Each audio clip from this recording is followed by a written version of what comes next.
Hey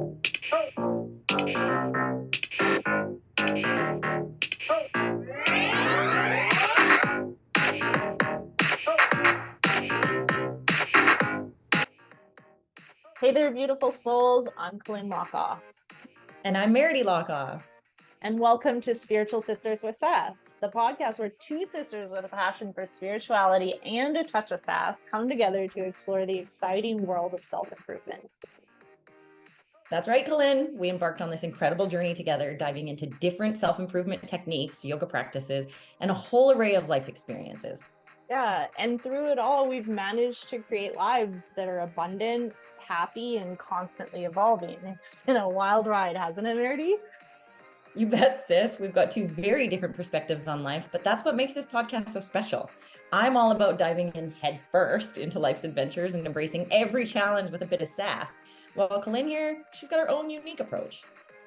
Yep, that's me. And I'm all about the yoga, mindfulness, and finding my zen. And together we make the perfect balance. So whether you're looking for some wisdom, a few laughs, or just some heartfelt stories, you're in the right place. We're here to share our personal experiences and insights with you, all while exploring the wild and diverse world of self-improvement. So grab your headphones and get ready for a fantastic journey with us. Spiritual Sisters with Sass is here to uplift, inspire, and keep it real. Thanks for tuning in, lovely listeners. Let's dive in. Spirit and sass. Here we go.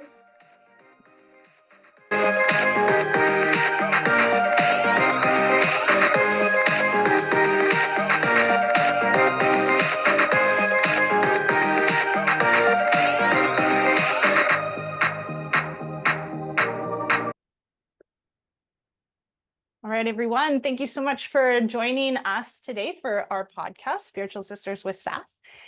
Last week, we talked about mindset. And so this week, how perfect that my car was stolen so that we can dive into it. How perfect that my car was stolen. You're welcome, everybody. So we can dive deeper into my mindset. And I think that this actually will be very beneficial because I'm feeling and experiencing some blocks on my own. And the transformation happens in sharing. So as we move through this, we can look at what are my blocks and why, after signing up for a big life-changing coaching program, would I literally get my car stolen the next week? So that she's out $20,000 US. Just out. That's it. Just gone. In Costa Rica, it doesn't work the same as it does in other locations. Yeah. Shittily, but also the reality. So, okay. So tell us what happened, Lynn. Start at the beginning. Where were you? What happened? How did the car disappear? Okay, great. So we live in Costa Rica, or we spend a lot of time in Costa Rica, and we went to town, the San Jose, basically, and it was for a tattoo. A beautiful tattoo. Thank you. Well, we thought we might as well hit up a couple things. The car needed brakes, it needed an oil change, so we went a day early. We got all brand new brakes, like top of the line, had them changed. How much did you spend? Well, funny enough, only a couple $100. So if you've ever had your brakes changed in North America, that's thousands of dollars. We spent a couple hundred. Okay. That was kind of nice. And then we were going to spend the night at Rafa's cousin. He's like, you might as well not get an Airbnb, just come stay. So we go there, and that's another part of San Jose, basically. And we unload. He went to drop his dog off because we have our new little doggy. We didn't know if they would get along. Went to drop his dog off, said, when I get back, we'll get your car. Like everyone has kind of like compounds. We'll get your car behind the fence when I get home. So we get into his part of town. We unload the car. Rafa literally parks the car. We eat some food. And he goes back out to take the dog for a walk, and the car is gone. Literally, he comes running back, and he's like, I just parked the car. The car's not, there's another car parked in the spot where I parked the car. And I'm like, maybe he got it wrong. let me go outside and see. So I go, he's like, it was right there. And then there's people and we're like, did you see anything? And like, no. So that's it. Like I feel violated because there's just like nothing we can do. Like we don't know who did it. We don't know how. So then how lovely. We find out that where we went to stay is currently a hot spot for car theft, and that our car is the top of the list for cars to steal right now, especially if they have any extras. And yes, we have souped up our vehicle with like aftermarket bumpers and really nice tires. And so immediately, so this is what happened immediately for me. I go into, thank God we have our computers in the house. Because usually the thing you have to worry about, Merity's been to Costa Rica, robbery is the number one thing you have to worry about here. And we went to like a bakery while we were traveling around one time. Remember, we sat down and people are like, make sure your computers aren't in your car. We're like, they're not. And then these were tourists that were parking for some food, and all the people went into their car, into their luggage, and stole their phones, their computers, and their iPads. So we already know this is a thing. So we often take those things out of our vehicle because that'll be a reason someone breaks in. So that's where I went, was like, well, thank goodness we didn't have our computers in the car. Which is good. Like, gratitude. Right? And then thank goodness we have a dirt bike. Because an alternative way, again, gratitude. We're not fully lost here. And because we live in the jungle in the middle of nowhere. Yeah. So that was the next piece, is like, at least we can like leave. It's a street legal dirt bike. So we can at least leave our home if we have to get groceries or anything that we might need. Though it might not look easy, because groceries on a dirt bike. We've seen. Right? Or we need to get gas for the guy to do our yard. And we're like, how do we do that?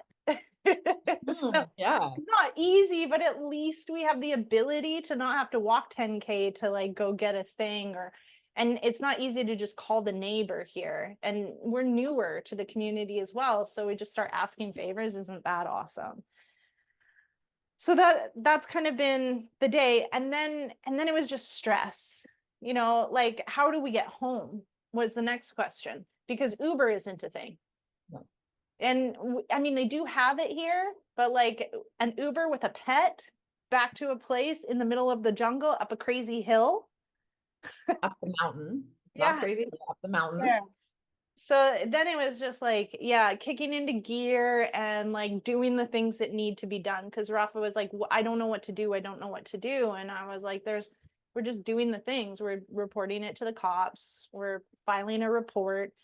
We looked at like the video camera that was there to see if we could see anything, which they were clearly very smart, and nothing was ever seen. And that was it. Now we're just, we don't have insurance. And we live in a place where you don't really need it. And then it's a corrupt system. So often, even if you do have it, like, we would spend more on insurance than the money we would get back from insurance. So in an example, what you had said to me was it would cost about $3,000 for the year for insurance. We would have received about $3,000 for our car that was worth $20,000. So we would have been right where we are right now if we had insurance. So when she says that, don't listen to it like, oh, you idiot, you didn't have insurance. It doesn't work like that where they are. Right. But I mean, at the same time, sure, we didn't have insurance. Like they would have done any good though. Like that piece is a major. Yeah. Yeah. So that was a bummer. And then so I'm like, okay, well, what's the answer here? So this is where I'm starting to have I feel blocked. Yeah. I've been in a place where I have a mentality that I need to work. I need to hustle in order to make money. And last June, you came to visit. I took off 3 months. I decided I fucking burnt. Like, I couldn't even pull myself to go back because I had been hustling for 5 straight years, basically nonstop. Yes. Sometimes 20 hours a day, teacher training after coaching, after this, after that. Like, now I look at my schedule, people still think I'm crazy, busy. And I used to just run 14-hour trainings on top of everything that I'm doing. And still did coaching and still did podcast recording and still did and still did. How And still did I do that? So I hit burnout and then went from like 30K a month to 3, which has been incredibly painful and uncomfortable for me. And I have a mindset where I don't want to be like admitting this. I don't want to be talking about it because, you know, what I say is true. So Word isn't what's happened is I've ended up gaslighting myself repeatedly. So I had a bit of a breakdown in coaching the other day. It was just like, I just want to get out of this, which is pretty common. I'm uncomfortable and I don't want to be here. So I'm aware of that. I'm a good coach. So I coach myself a lot, but I feel rather blocked. So I was looking for some assistance the other day, and then I didn't follow through because I felt like I was taking up too much time and that the person probably couldn't coach me. So there's a little bit of like. So in that, our coach, so Lynn and I are coached in the same coaching company, but I'm coached by the owner, Nick, and Lynn's group is coached by one of his staff. And when, first of all, I just want to say this to you because I didn't. I have been on a support call where Nick dealt with one person for the entire call. So never feel like you're taking up too much time or space. That was one of his things that he has always said to me is if you need me, I'm here and this is what I do for you. If I need to spend my time coaching you through this entire thing, that's what I'm going to do because it's going to be what's best for you. He pours himself into us. And then when you were telling me about this morning, you were like, but it was Kelly coaching me. And tell us what you were, because I don't want to put words in your mouth. Right. Well, I mean, it was both. That's it. Like my experience so far is Nick's been very involved. But she's young and she's a woman. And I just like, it feels very arrogant that I think a lot of people can't coach me, which actually in the evolution of our podcast has been very similar. Like I have refused to let you show up for me, but I've always showed up for you. So anytime you've tried to coach me, I've just turned it back on you immediately and been uncomfortable with being vulnerable or having anybody coach because I'm the coach. Previously, you did. The evolution has shown that that is not the case anymore. Has shifted because you called me out on it. Yeah. Right? Yeah.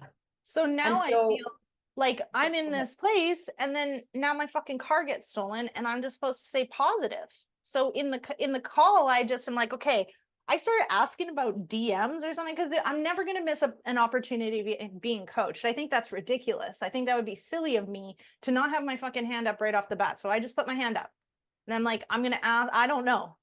I love that because I don't do that. I do the support calls and I literally, most of them, I don't have a question unless I haven't had a chance to have a coaching call with Nick. It's the only time I really put my hand up. So no, I'm gonna think about this. Yeah. So I just put my hand up and then I know the question will come. So I start talking about like a DM or something and like showing up with my non-negotiables and like, am I being impatient? And then my car goes literally broke down on a call in front of who even knows how many, like 100 people or whatever. And like I just started the program. So it's like embarrassing. I'm having emotion, like all the things I don't really share. Not embarrassing, vulnerable. And then we feel embarrassed because we showed people ourselves. Touche. And then, you know, so Kelly called out right away that it's okay to have a bad day, which I was not letting myself because toxic positivity, right? Yep. And then Nick got tagged in and started sharing. Now, this is what I was saying to you. And then I was like, we should just save it for the podcast. So Nick gets in, starts talking and to me, and he's talking about like personal responsibility, which you know is like a core value. I fucking teach this shit all day long and I don't just teach it, I practice the fuck out of this shit, right? So I've already been like, why would I create this? What in me? Of course, I went to like ego of like how my bad karma and I've called this in. And then Nick brought about like, what's the story that I keep holding on to that has created this? But in the chat, I'm hearing like, boom, like these are all like, oh my gosh, insight, big deal. And it's like, dude, I fucking do this already. I've already done this like a million times. So then he's like, okay, cool. And then like mic drop, and everybody thinks that's amazing. And I'm just like, I've already been here and gaslit myself like 20 times. And then Kelly says, is there anything else? I'm like, yeah, no, I'm good. And what would you have said there actually? I would have said, you know what? I appreciate that. And I 100% can tell you, like, what do you want to know? I'll tell you, like, why I created this. Right. And so then, of course, I went into my own, like, now I've just been focusing on what's the story, what's the memory. And I can't even get a memory that I have that comes up. Because later in the call, he said some other things. I felt they were directed towards me. They could not have been, but they were like, you know, like think of the problem and then be in that space. Somatic exercise. I do this all the time with my clients, right? I say, okay, feel it, let it grow. And then now what memory pops to mind and tell me about it. So I'm like, No memory. I'll do it. I like, there's the defeat in losing the car.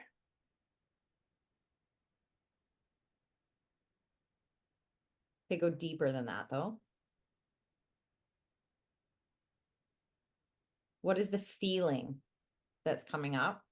And where have you felt that feeling before? Because it's not about like the car. Fear, like a lot of fear. And it's like, why can't I drag myself out of this hole, or why can't I do anything right? Okay. And I have like lots of explanations for it. Like I can talk about just like growing up and then feeling like I haven't ever done anything right. Even when I do a good job, it's still like not enough, but I can't pinpoint an exact memory. Like, why would I call this it? Like, I'm just like, dude, I'm just getting out of this. Like, maybe it's not a memory at all, because maybe it's an overall is what I just got a hit of. Maybe it's, here's our childhood, not this moment brought this in. And again, let's like, yes, word is law. It's not like you were out there going, my car is going to get stolen. Like this was a shock. But something that he said in our call on Monday, you're never out of alignment, which that one hit for me, because if you're never out of alignment, which we've talked about this. I said, I felt so out of alignment. No, I was in exact alignment. The way I was acting was showing up, and that's exactly how my life fucking showed up. I smoked pot, my business didn't do it. He did coach on that. I didn't understand exactly, like when I said that, he said like, when good things happen, what do we say? Like, oh, I'm so in alignment, everything's amazing. And then what do we say when bad things happen? I'm out of alignment, and that's not the truth. And I didn't quite, he's like, you're never out of alignment. And I'm like, yeah, I get that. Like that the universe is providing me with an experience that is here helping me like go deeper and find like this spiritual economy, you know, essentially. Spiritual down that road, because see, and this is why we do this podcast though, because you went down that road, and immediately I feel like I understood what he was saying, which is, think about this from my perspective on my life. I'm smoking marijuana like an addict. Okay. How did my life look, Lynn? It was definitely not making the money I wanted to make. I was helping people, but not helping them to the level I knew I could help them. People weren't showing up for themselves. I was very fucking much in alignment with my life, because everything I was doing was aligning in my business, even though it's not what I kept telling myself I wanted. So I wasn't in alignment with my brain or my heart, but my actions were in alignment with my life. So, okay, what's coming up for me is, and I'm going to be super vulnerable and open and don't love it, is that, you know, things kind of drifted down, and I am a 100% believer of always having a coach. Yes. Right. Yes. Okay. When I have money, I have no problem with that. I just went through hardship, and there was you as my coach. You know, I was using YouTube as my coach. I was using the old business owner of the business that I own as my coach, and nothing was really coming into alignment of how I wanted them, let's just say, because clearly everything was working out the way it was. And then I saw a post and it was like, if you're a coach that tells people they need a coach and you don't have a coach, then you're completely in alignment because you're calling on people that aren't going to hire a coach because you don't have a coach. It was like, ah, fuck. That's when I was like, okay, I gotta sign up. And it's really uncomfortable because I know we all know how I'm going to sign up for that because I don't just have an extra $1,000 a month. Yeah. So that meant like integrity, and I immediately signed up to get a coach. Again, as always, I always do, but like it's easy. Bob Proctor, 10 grand, no problem. Oh, this 30 grand, no problem. But I don't have that right now. So if I look at it like in the car, is it like a little bit of a testing from the universe of like, okay, are you gonna like now just like drop everything because you got to focus on getting a new car? Like, are you for real? Are you gonna stay in integrity here? I feel a couple things have come up. So one, you said to me, things have kind of gone down. I need you to elaborate on what that means. Well, downhill financially, I would say. But also, and also in, when I'm in and I'm flowing. So when I'm in alignment, now that I see that Let's as go with something this flow. different, yeah, 'Cause yeah, it's so that's different. bullshit, toxic positivity alignment. I mean, I have more clients than I can handle, right? Mondays and Wednesdays are fucking packed. And then I need to find extra days because I'm so busy, and then I'm busy and busy and busy. And so down is even in the amount of clients I'm serving, which is also not a bad thing. Like, let's remember that I'm coming out of burnout as well, which is another fucking story that I have. But even trying to get another client is like, because of the amount of energy and space that I hold for clients, it feels like a lot. So then I don't even have the energy to like sell or anything. So it's like a down, but I also don't even want to admit it. I don't want to admit it. But you don't want to admit it because if we focus on it, which is not what you're doing by admitting it, if we focus on it, then we attract more of it. But we have to acknowledge it in order for it for us to move through it.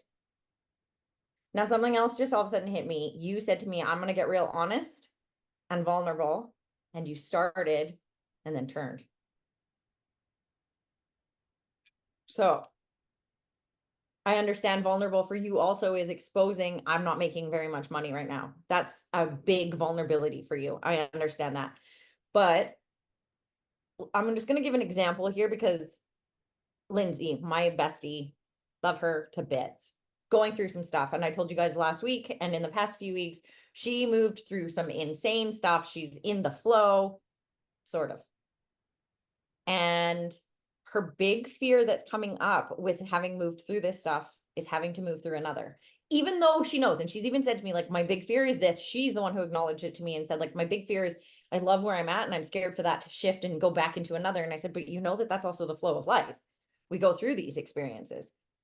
So she made a commitment to herself to do something 2 days ago. She has not done the thing.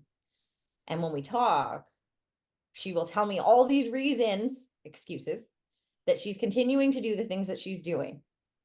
And then she said, but I'm not coming from ego. And I said, so where are you coming from then? And she said, fear. And I said, okay, where does fear come from? She was like, fucking ego. So where, and again, yes, we need to take personal responsibility. Yes, we need to see that we're perfectly in alignment, meaning the car was stolen for a reason, but it doesn't mean it's your fault. And I feel like that's where you're trying to go, is it's my fault these things are happening. One of the biggest things for me, so this DMT, I will tell everyone in the world, changed my life because it changed my mind. One, it healed something in me that is allowing me to love myself so wholly that I'm watching all these other things really fall into place. Before I was like, I have kind of no doubt, like I know I'm going to make money, but do you hear the tone in my voice? Now, I fucking know I'm going to hit $100,000 a month and it will be just a passing phase for me. there's a very different confidence in myself and in my voice when I say it. I hear it. Also, the love I've built for myself, I don't think there has been a moment since DMT that I have truly doubted myself or not truly loved myself, not felt enough. I know I'm enough. I know that these things are supposed to happen to me. I know that everything that is happening is literally happening for a reason. And that I'm also now seeing how I'm calling these in and how my words are aligning with the things deep, deep, deep inside of me. Before, the things deep, deep, deep inside of me, I still wasn't enough. So even though I'm telling you this is what I want, there was no way it was coming to me because the two didn't come together. So I need you to move. Okay, I saw you blink because I thought you were frozen. So I was like, uh-oh. So what's deeper? Where is this for you? Like, is this bringing fear for you? Is this bringing, obviously it's going to bring some lack, but there's more here. Well, I mean, I keep going into like that. Maybe this is the jump start that I need, and maybe this, and maybe that. And it's funny because then I've like moved forward to, okay, how do I get a mortgage? No, not happening. I don't meet requirements. Okay. So then I feel at a loss again of why I'm here, why I can't do anything right. Why I'm not enough. I mean, it all comes down to that. For me right now, there's this thing coming up of it's taking me back to our conversations around us and our relationships, or our relationship, mine and yours. So I'm going to ask for you to be super vulnerable in this because this one's a hard one. When we talk, I talk about the fact that I'm so grateful for you for all the things you did, the mean as well, because the mean is also what turned me into who I am.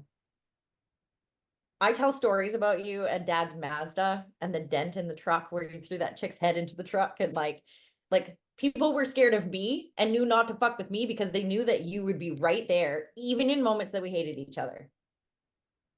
So, how do you feel if you look back at that now? Look back at our relationship. Let's go back to high school. Let's go back to Abby Jr. How do you feel about our relationship?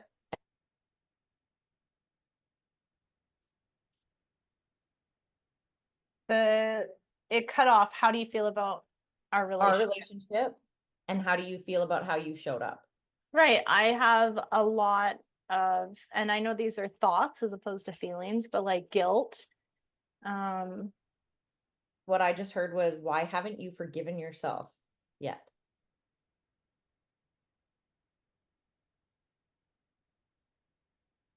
Especially if the other person has forgiven you. Now I have to quickly insert here. When I start to coach people, a lot of the time I feel like I step back and the universe starts downloading information that I need to say. So I go back to, why haven't you forgiven yourself? Not just here. And I'm just an example. I think this applies in a lot of your life with all of your relationships. So why haven't you forgiven yourself? And why haven't you forgiven yourself when the people that you've done it to or that you've experienced it with have already forgiven you?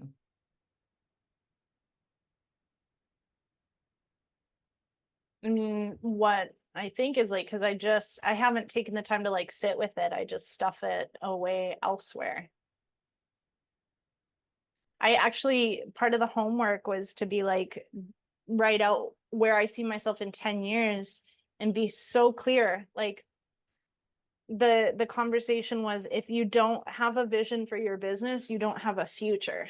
And so that hit me because it was like, shit, yeah, I don't have a vision for my business other than to bring in 30 to 50K a month. So Yeah. no wonder I hit that. And then it just kind of fizzled out because I didn't have a future. So now I'm looking more at what that means. But I wrote it down, like all the properties that I own, what my bank accounts look like. And the whole time I was feeling like, what a fucking douchebag to look at my portfolio of properties and to have like, I have 50K in this account, I have $1 million in investments, I have this, I have that, I'm bringing in this much, there's 10 to 20K in each account to like cover expenses and incidentals. And I even shared it today in my mastermind and immediately said, I'm aware that what's happening right now is I'm sharing with you. I love the clarity because I've been so unclear for so long. And at the same time, I think, what a douchebag. So it's so interesting. I went and hung out with a friend of mine who is a millionaire, has $7, $8, $9 million in his bank account, has fancy fucking cars like a Ferrari and an R8 and these things. He owns a house on the river, like a $1 million+ house on the river. I haven't seen him in months. We've been doing our own things. I needed him. And we are close enough that we can not talk for those times. And then when we need each other, we can talk to each other. And I needed him. So I called him and said, hey, I need to see you. I need to talk to you about some things that I'm working on. And he was like, fuck yeah, come over. I miss you. So I go over and then he starts showing me, he bought the house beside him, took out the gate. So now he has a carriage house is what he's calling it. He renovated it in 2 weeks. He did it partly because what he wanted, funny, I'm talking about him, his email just showed up. His he did it so that his friends could stay with him because the $1 million+ house he has is only, I think it's a 2-bedroom, it might be a 3-bedroom, but he likes his space. So if you come to stay with him, he'd prefer you stay in like an Airbnb and then come visit. So he's showing me the new house that he's got, showing me the renos that he's done, doing all the things. He takes me into the basement. We're standing there talking, and all of a sudden he says to me, he looks at me and he says, I feel gluttonous. And my download and what I said to him was, I don't think it's gluttony you feel. I think you're realizing that you've been chasing money for so long and realizing you don't feel fulfilled after you have everything you've ever dreamed of, and you still feel unfulfilled. So my question to you is, what does it look like to be fulfilled, and what would fulfill you? Right. Like what comes up is just being able to support my kids, like Sari just bought a house, Summer's having a baby. It'd be so nice to be able to like just fly them, me fly, go stay there, stay in an Airbnb, like not worry about finances, to not Send have a them money bunch. once in a while, help them out with things when you know that they Yeah. need. And again, having those thoughts is going to lead you back to, I'm not enough. Yeah. Did you finish the Worthy book? The Whirly book? Worthy. Oh, no, I haven't. Okay, so what's really interesting to me is that you and my best friend started it and haven't finished it, and you guys are both on a similar path of not loving yourself enough. Okay. Yeah, I mean, a So, non-negotiable 10 pages per day. I mean, I can do but you that. listen. So I feel like it needs to go back to the Worthy book, because I got the book as like a side effect of me buying this like thing. And then I had it on my table forever. And I was like, I don't even know why I have this book. I don't need this book. And then the book really affected me. So I do think that you both need to read the book. Because it really, really does dig into how you are enough. Right. And it helps you see that you're enough Right. exactly as you are. And it brought me to an acceptance of, like, out of the billions of people on the planet, I was put in this body to experience this life. I'm enough, just the fact that I was put here. You wouldn't tell a homeless person that they weren't enough and that they're not supposed to be exactly where they are. Because if they weren't supposed to be exactly where they are, they wouldn't be exactly where they are. And that's like a core belief for you and I. So you are exactly where you're supposed to be to grow from it. Now, yes, you just joined the mastermind. I joined the mastermind in February. It's not like things just immediately did that for me. It wasn't instant. I've been in the mastermind since February. It's August. 6 months later, 6 months of doing the work, 6 months of working with him, 6 months of committed to doing the things that I said I would do, 6 months of committing to myself. All of those things, I'm seeing it roll. Now, I am very much going to also contribute the fact that DMT really helped me heal some things and let go. And it's taught me that whole thing that you and I in our spiritual practices and in all the events that we've ever done, one of the core things that they say is you have to really want something, but be unattached to the outcome of it. Yes, for sure. That was not easy for me.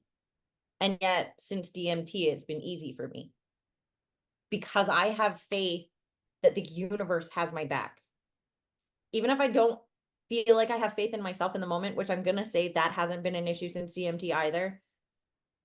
But literally the purpose of faith over fear is just knowing that exactly what's supposed to happen is going to happen no matter what action you take. I don't think there's a, if I go down this road or if I go down this road, literally the action you take is the road you were supposed to take. So everything we're doing is exactly where we're supposed to be. I just had like a deeper hit because for Okay, me, can I'm you let like, the emotion come with it? Because I saw the emotion hit your face and then you like pushed it away immediately. So let the emotion come with the hit, please. it is really about being out of integrity. The Where? the like I say practice what you preach. I say take personal responsibility. I'm still more in ego clearly than like true self because to really like let it go is exactly that. And that's not what I'm doing. Like, I'm like, well, there's nothing that we can do. I'm saying all the things, but inside I'm like, fuck, dude. But like, why? Like, I really am more in fear than faith. I guess a lot of question comes up of like, is finding that alignment. And I guess the answer that's coming up is like, it always comes back to self-love. Is like, I need a reminder, oh yeah, that's right. Like, I really do believe those things. So why am I in fear right now? That's what was like hitting is like, I do believe it. And when I'm talking to someone else and they're where I am right now, I'm like, oh, babe, this is so good. Okay, so you keep saying that like not in alignment, which we're talking about a different thing right Right, now. But right. when you say not in alignment, something Nick said, I don't think I'll ever be able to let go of is you are the perfect person to coach who you used to Yeah, be. So, and not just that, but while we're coaching other people on who we used to be, and as we move through that, we're going to have to experience more to become better, to yeah, level ourselves up, to level our yeah. clients up, et cetera, which is what you're going through right Which now. I know this, like, I know that 100%. I know I had to because I went too far into ego, too far into, so that's why I feel vulnerable sharing on not having 30 to 50K months is because I can help you build your business. I can help you do this. And look at me, look at all the things I have. Look at all the blah, blah, blah. Oh, I'll fly first class. Oh, I this, oh, I that. And so then But I you're not currently fell too doing it. far into materialism is how I felt. And that was integrity for me because look at how I'm living, exactly how I tell you to live. And then it was like, also, you lost your way because then I started paying for everything. So that because I felt that was my worth. Like people don't love me. So then I meet someone who's fucking broke and then I pour everything into them. And then the motherfuckers come back for more. Oh, by the way, yeah, I know you did that, but like also, can you pay me for this? Where do you think the statement, give an inch, take a mile comes from? Where we start to set boundaries. Oh, I give you an inch, you I only mean, get that inch. 100% like that, I mean, that Mhm. we've already talked about the people pleasing and I give anybody an inch and they tend to want to take more. They want 87 miles. And Yeah. that, I mean, that was a lesson I know I had to learn. And because I wasn't listening quietly, it became fucking loud to the point where here we are with someone that like bought property beside me, right? Because I didn't just say no. Literally, Yeah. no, I don't want that. So yeah. And then just right now, like the thoughts of a person that is coming to me again the other day when my car got stolen for money after we've done this how many times and then they just ghost me out of nowhere. I'm still not being honest with the person. I'm still like, oh, my car got stolen, da da da. Instead of like, dude, you just fucking ghosted me for 4 months and now you're coming back asking for money. Are you serious? No, I'm playing the victim card. Like, I can't. I don't have enough money. Instead of like owning, fuck you. No. Stop Which contacting means me. that that's what I need to do, which feels really fucking uncomfortable, but that's how I feel right now. I don't think this person should be coming at me for money, especially I've got like the whole long list, and this is what I do every time. I get all this evidence. This happened with a partnership where I put in $80,000 into their home, and then they just fucking took everything and wanted more. That's it. And I pay people to fuck off and leave me alone. I've done that a few times. And then that's the common because I don't just want to say no. Okay, so you just said that. You haven't told me that in any of our conversations up till this date that this person has come back. Literally Sunday, and then I didn't answer them until yesterday. And I did take like, hey, listen, like I'm not good financially, and then my car just got stolen. So like I'm not ready to have this conversation. But I So already know the outcome. I've already shared what's the evidence of how much money I've spent on this person, which is less.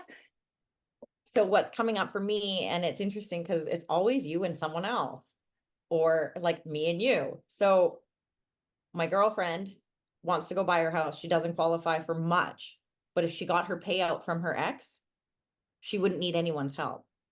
But that means she needs to actually end it with him, end communication, ask for her money, and then it's over. She's not willing to do that. That's too hard. I actually got the email from her yesterday. She's sending it to him. So I think one of the steps, now I'm not telling you what to do, but what I'm seeing and hearing is that one of the steps you need to do is end that where it is. Don't contact me again. I'm done. I'm not giving you the money. It seems to me that maybe the car came like, and again, I don't know anything, but maybe the car was stolen so that the situation comes up and you have to say no. And maybe your people pleasing would have said, okay, I'll come up with something. No, Which is where I keep going. Like I should. no, absolutely fucking not. Here is my end. Here is my no. Please never contact me again. I'm going to block you. Block everything. If they want to take steps, let them take the next steps. You can deal with the next steps. There's really nothing they can do next steps regardless. And see how uncomfortable it makes you to have to tell them no. So Because I don't yes. owe them the money. That's the So piece is like first legally. first step is, and right now all you're doing is justifying your reasoning because it's the people Right. pleasing. You don't need to do any No, of that. I hear you. I My hear that. inside, my answer says no. I need to put an end to this. That's going to perpetuate into the next one. The other thing where you said to me about not being in alignment with like teaching these people, I think you needed to be taken back For sure. to where you started to be able to truly show them, watch me, join this journey with me. I'm going to show you how I do it because I'm here again. I've been there and I can get back there because I've already done it once, but now I'm going to do it with you. So jump on board. And maybe being that honest with those people as well needs to happen. How uncomfortable does that make you feel? I mean, I'm pretty honest. You remember the consumerism Yeah, fucking talk, and it was like there's three of you. There's the personal you, there's the public you, and then there's like the business you. not me. I I'm well, I was gonna say you could disagree, but I feel like I'm very like to know me personally, to know me in public, and to know me in my business, it's the same person. I think seeing you in those roles are the same person. I know for me, I'm the same person in all of the roles. Who you see on social media is who I am. Yeah. Who you see in my business and my professionalism is who I am. Yeah. So I do see you act the same in all roles. But that being said, we don't even often talk about my money because that is something I'm uncomfortable telling people how much money I make or how much I plan to make or any of the things. And it just kind of came to me, is that something that you've been honest with, saying like, hey, I'm going to rebuild too. I've changed and started this new business. This new business doesn't have money. This new business isn't making me anything. So I'm starting with you. Join me on this journey. Let's do it together. Because my coach keeps coming to me and saying, one of the things he said to me is, Merity, all of your shit. Oh, Ruti's watching. Hi, Ruti. One of the things my coach keeps saying is, Merity, you're too happy for addicts. And I was like, the fuck? He's like, think about it. You're not meeting them at their level. You need to come at them with compassion, not look where I am. And I was like, I don't feel like I'm like showing off. He's like, that's not what I'm saying. He said, you're showing them the end result and they think they're so far from that they're not necessarily coming on with you. So with me, with my reels and stuff and my content that I'm feeding, one of the things he wants me to do, He wants me to come at them and be like, hey, I've been where you've been. Here's my fucking story. No, maybe I haven't been addicted to alcohol, but I've been fucking addicted. And my passion is to help you get out of that. Let me show you the way to a better life. So in that, telling your people, this business that I just purchased from this guy, there's been a lot of complaints. It's not making any money, but I'm going to build it. So why don't you join me on this journey? Which is then going to pull all these fucking people in that want to do it with you, because you're starting where they're starting. You're not starting at $50,000 saying, join me on this. Right. You're not making millions of dollars and telling them, hey, let me teach you. You're literally sitting there going, hey, I'm where you are. Let's do this together. Yeah. Because I have all the skills and tools. I've done it before and I'm going to do it again.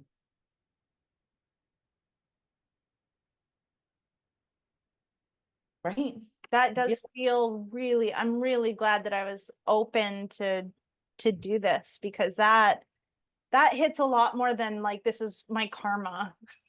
I'm fucking you over or whatever fucking bullshit story. Or that your karma is you not fucking forgiving yourself for what you've done. Yeah. That's in your past. You're not that fucking person.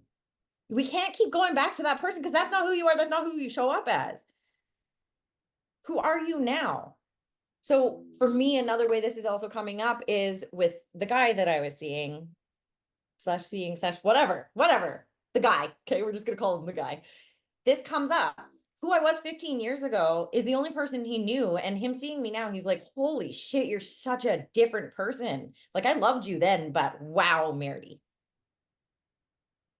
You aren't the person. You aren't the person that we were when we were in high school. I mean, you still are in a lot of the ways that I appreciate, like the fact that somebody wants to fuck with me and I got my sister. I know she's there, and she's maybe not going to beat them up this time, but I don't need her to beat them up this time. I just need her to have my back. Stop beating yourself up for who you were and start praising yourself for who you have become. And none of us seem to do enough of that either. My coach posted a thing saying, I'm obsessed with myself. I immediately had the same reaction everyone else did, which was, you conceited bitch. And then went, oh my God, I want to be obsessed with myself. Now I'm kind of obsessed with myself. I'm kind of awesome. I'm going to be better. And I'm going to do all the things I need to do to love me. Because loving me is changing my fucking life. So I think that's a really great place to stop. Yeah. I really appreciate you being so open and vulnerable today. Thank because you. I know how hard it is. You should be very proud of yourself for feeling all the feelings today. My body feels just like open. My whole body's tingling, and I just feel like I had a breakthrough. Yay! So, no more stuck, no more stuck, no more stuck. Thank you. Yeah. Yay. Okay, well, thank you guys for joining us. I see there was a consistent number of people watching today. Of course. Right? Yeah. So thank you guys. We appreciate you. And join us next week.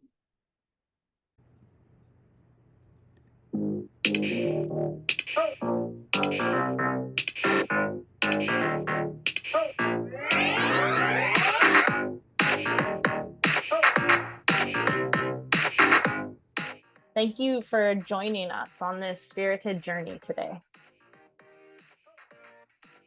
We hope you enjoyed diving into the world of self-improvement with us. Two sisters who found their own unique paths. Remember, life is a tapestry of experiences, and it's how we embrace them that makes all the difference. So whether you're on your yoga mat, exploring mindfulness, or simply navigating life's twists and turns, always keep that spirit and sass alive. We are Colynn and Merity Lockoff, and we're here to remind you that happiness and abundance are within reach. Stay connected with us on social media and keep those questions and stories coming. We love hearing from you. Until next time, beautiful souls, keep doing the work, keep sharing your experiences, and keep living a life that's authentically you. And never forget to add a little extra sass to your day. Spirit and sass, always.